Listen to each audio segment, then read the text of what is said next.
2 years back, my dad retired from his position as CEO of the lab equipment business that he had established.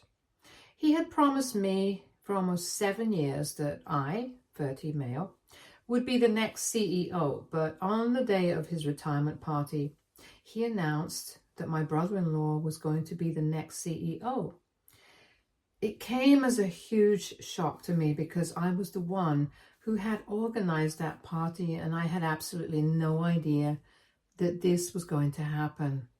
I clapped along with everyone else at the party when he made that announcement, but later on, when I confronted him, he told me that he had his reasons for letting me down. Apparently, my brother-in-law, Zach, 34 male, was more of a son to him than me, since I was just a disappointment. Let me just tell you guys that Zach had only been involved in the business for about a year at the time, whereas I had given 7 years of my life to the company. We had known Zach for a long time, since him and my sister, 33 female, had been together for almost 5 years and had been married for 2 back when my dad retired. I had worked with him and he was a good guy from whatever I had gathered, but I still couldn't come to terms with the fact that my dad thought this guy was more of a son to him than his biological son. When I asked him to elaborate how exactly I had disappointed him, he said the most asinine thing that I could imagine. And it was then that I lost all respect that I had for my father. He told me that it was a very difficult decision for him to make, but eventually he would have to do what was good for the company.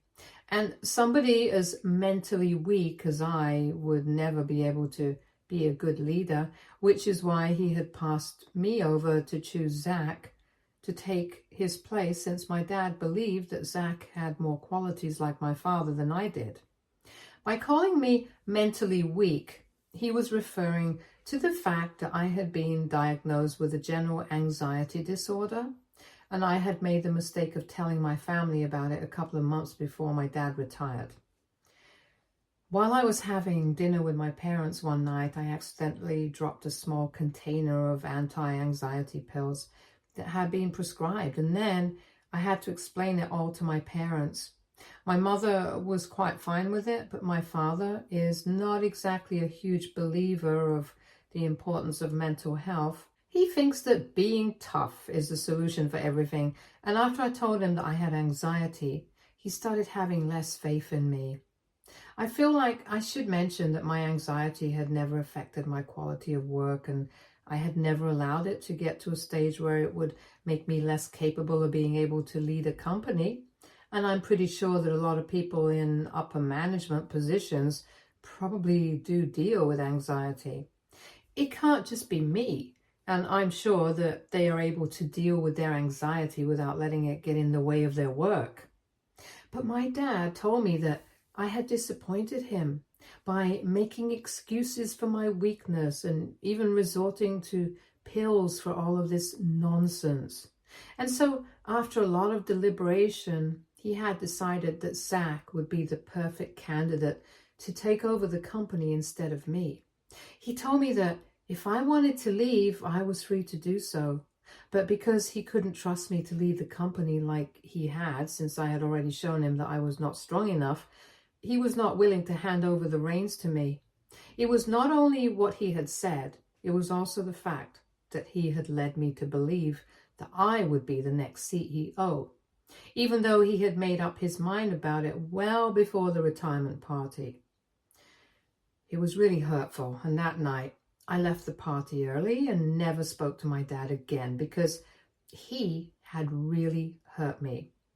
At the end of the day, it was his company, so he could choose whoever he thought was the best choice. And if he thought that my anxiety was going to get in the way, then I had to respect his choice.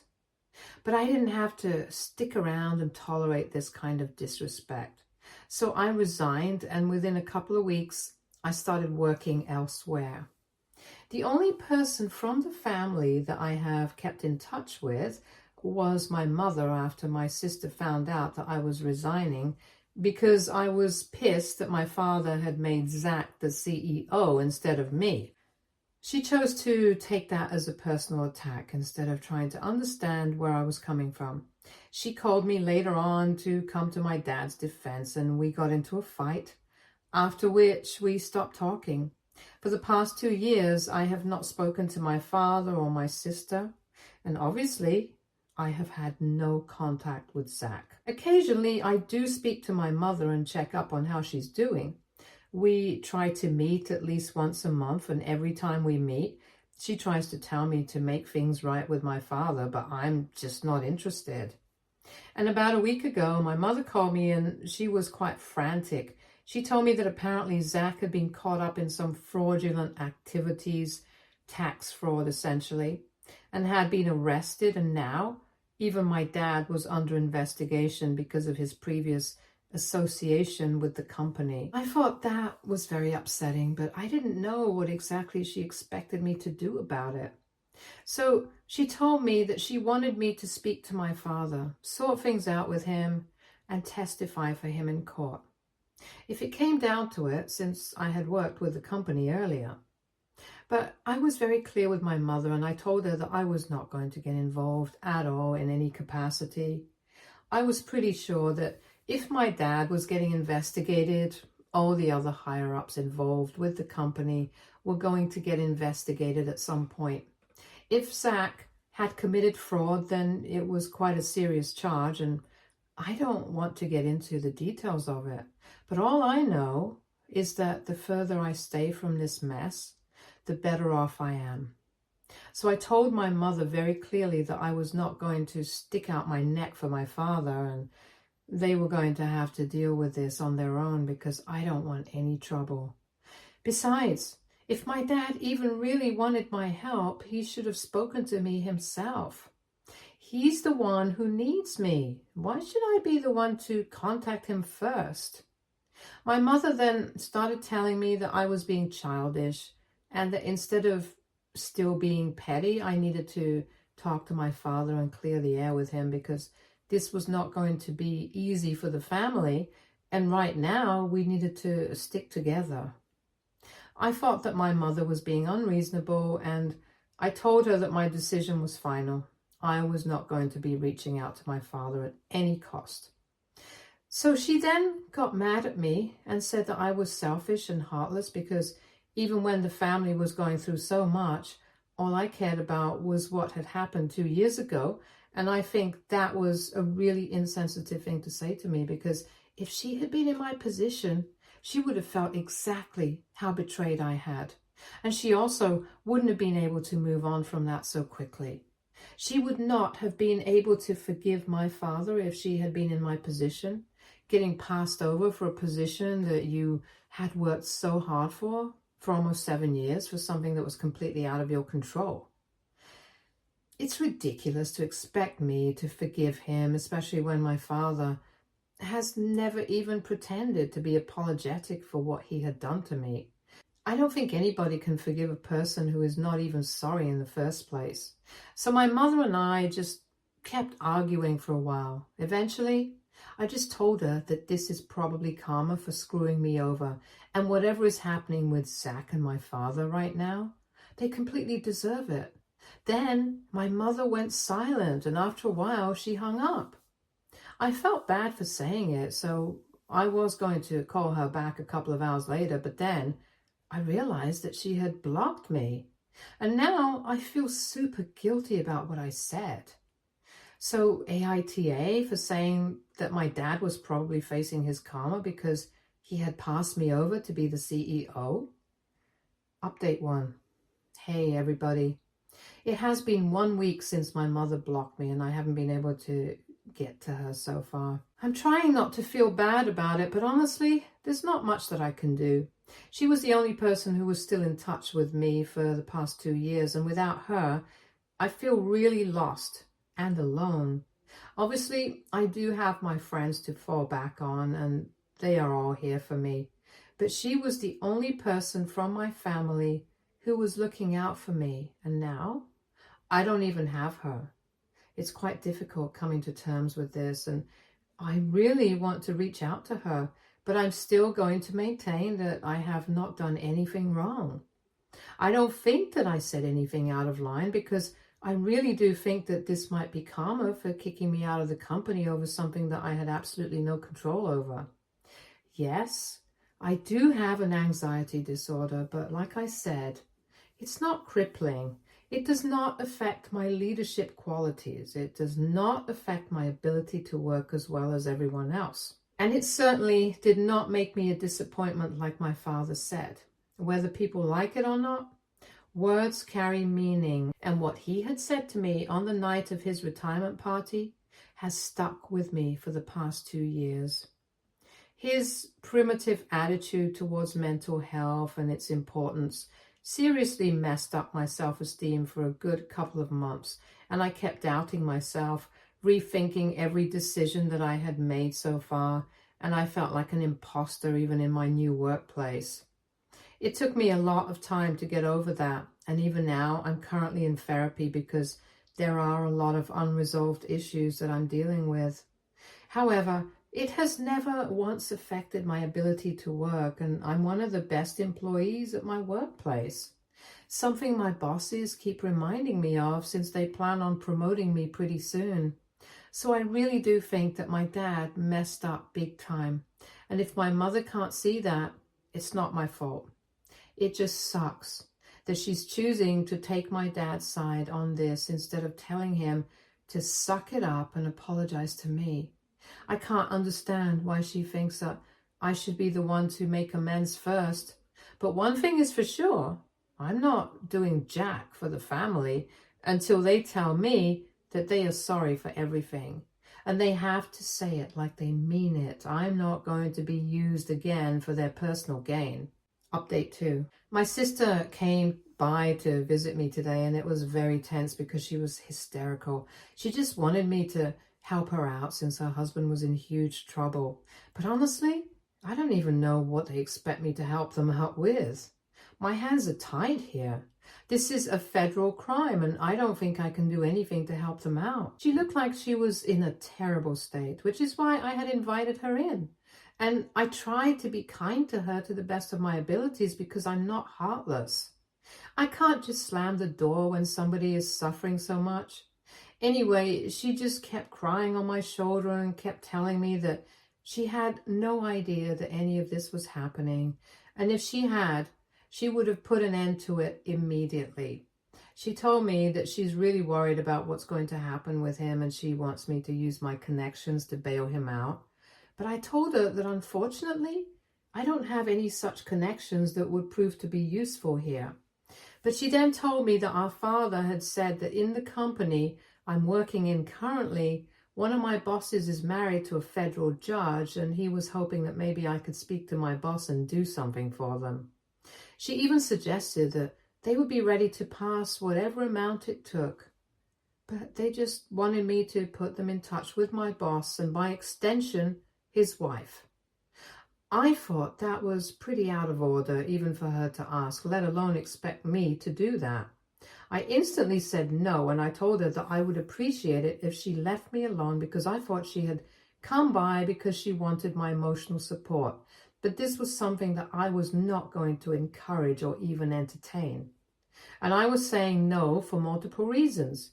The main one being I did not want to bring this up with my bosses and have them associate me with a family of frauds. More importantly, I had my personal code of morals and ethics as well. And I did not wish anything bad for my sister, but if Zach had actually committed tax fraud, then I didn't want to be caught up in a scenario where I was trying to help him out and influence the situation in his favor.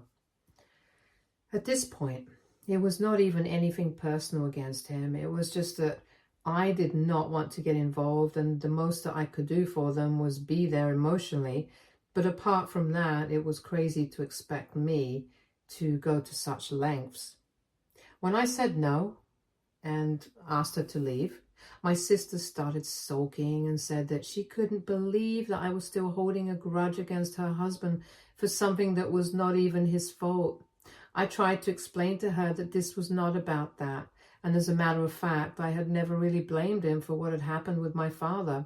It was my father's decision to give him the position instead of me and allow him to take over the company.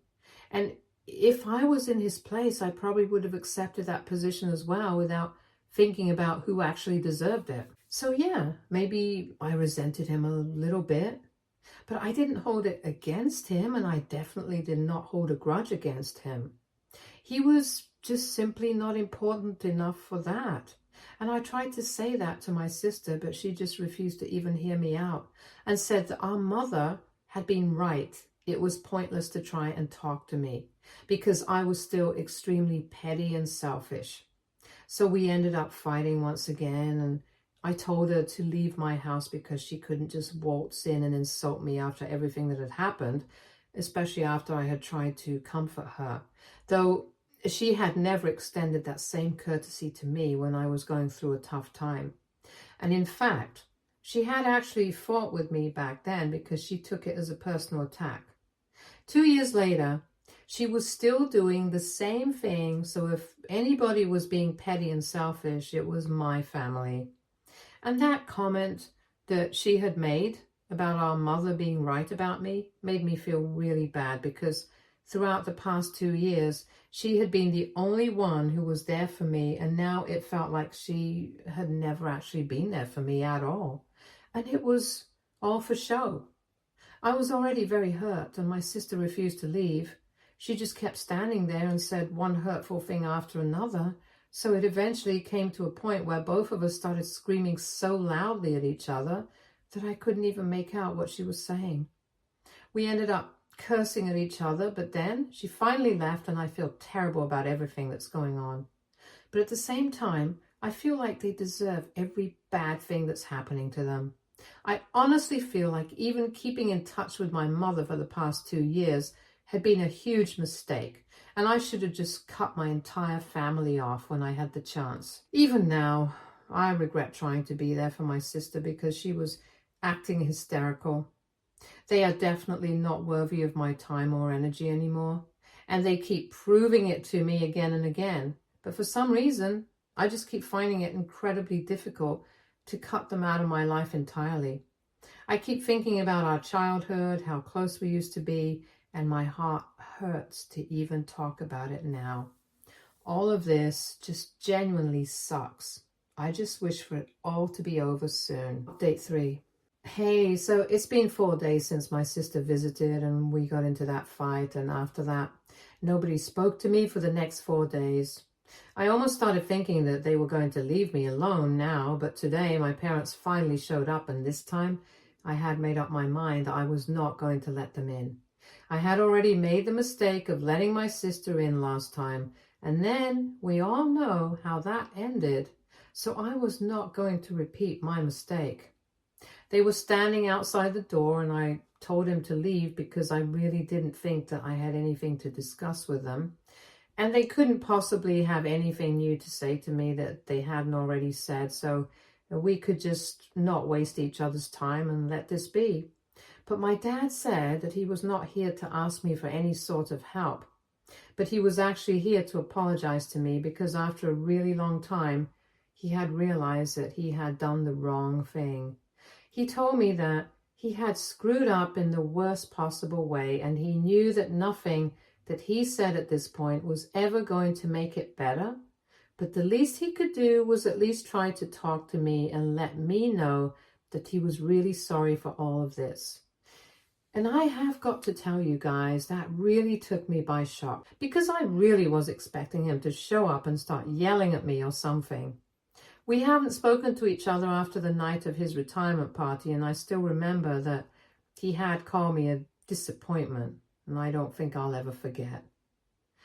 That was all that I was thinking about while he was apologizing, and when he was done talking, I told him that I was really thankful that he had come all the way here to apologize to me, but it isn't that easy for me to forgive him. He can't just apologize and expect everything to be fine just like that, especially when we haven't even interacted with each other in the past 2 years, and he has never made an effort to talk to me either. So I told him that I needed my time, and even then, I wasn't sure if I would ever be able to bring myself to forgive him.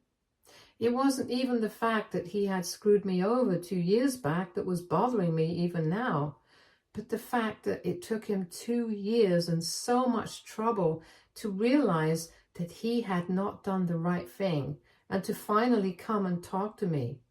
And that's what made me feel really sad. Even after that, I was just waiting for him to get mad at me and start yelling. But he just said that he was ready to wait for me to come around, and even if I decided never to speak to him again and did not forgive him, he would be fine with that as well. He said that 2 years back he had made a very stupid decision, and it was not that he hadn't taken my mental health seriously, it was that he had taken it a little too far. He explained to me that his father and all the men in his family had always been really rough and tumble, and he had been raised the same way. He had been raised to believe that what we had to do to get through life was just to fight, and everybody who claimed they had anxiety or depression or whatever, they were just weak, and they were making excuses for themselves and their weakness. And so when he found out that I was taking anti-anxiety pills, he started thinking that maybe I was not up to the task of leading the company. And he had built this business from scratch, so he couldn't afford to let that go to waste. It was his fear and paranoia that got to him, and he made the worst decision that he could have possibly made, which has led him to this situation.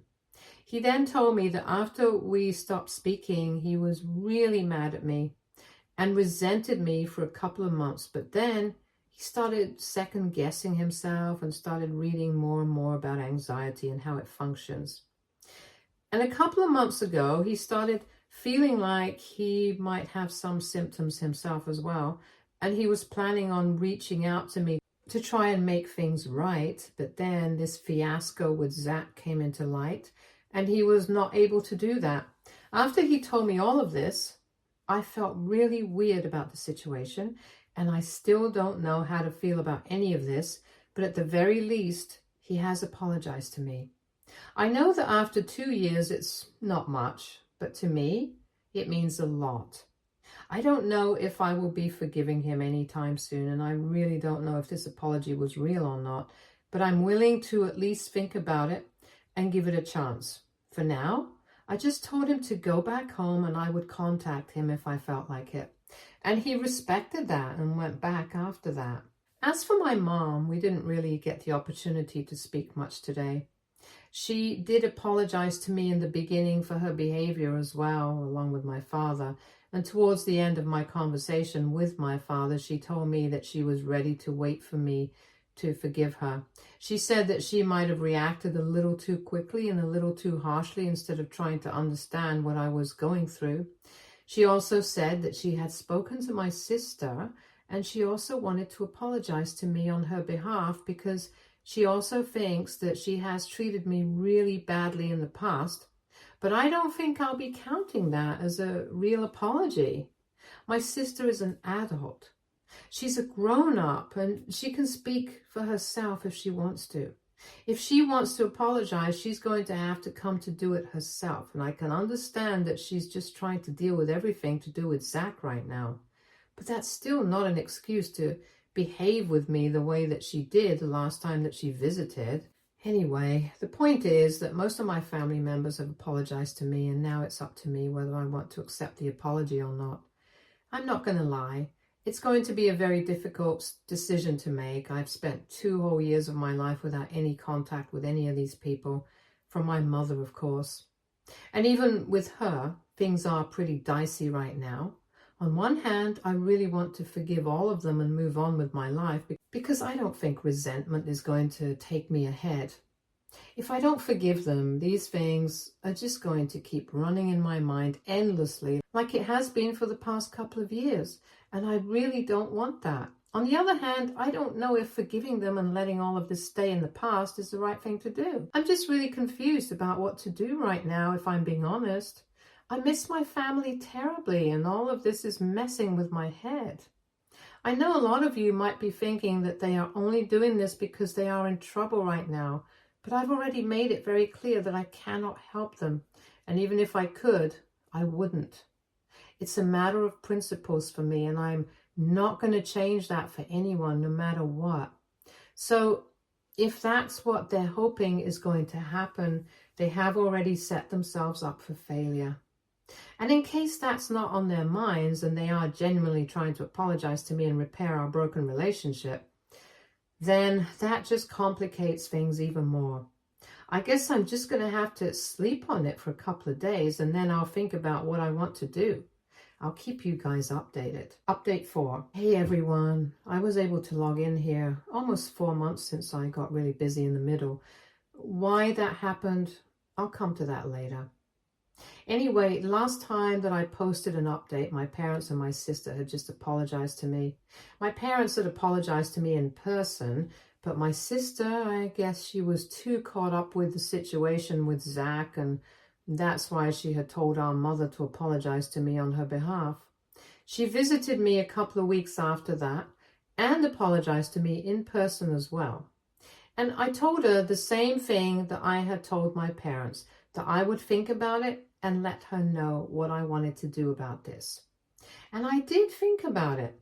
I took my own sweet time, and last month I told them that I would like to rebuild my relationship with them. But it had to be at my own pace.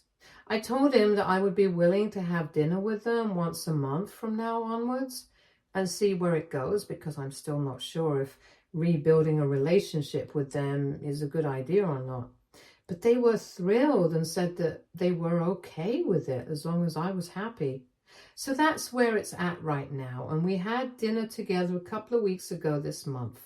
It was sufficiently awkward, but I could see that they were really trying to make up for the past by being extra nice to me. Zach was not present at this dinner since my sister filed for divorce from him 2 months ago, and he had already been fired from the company.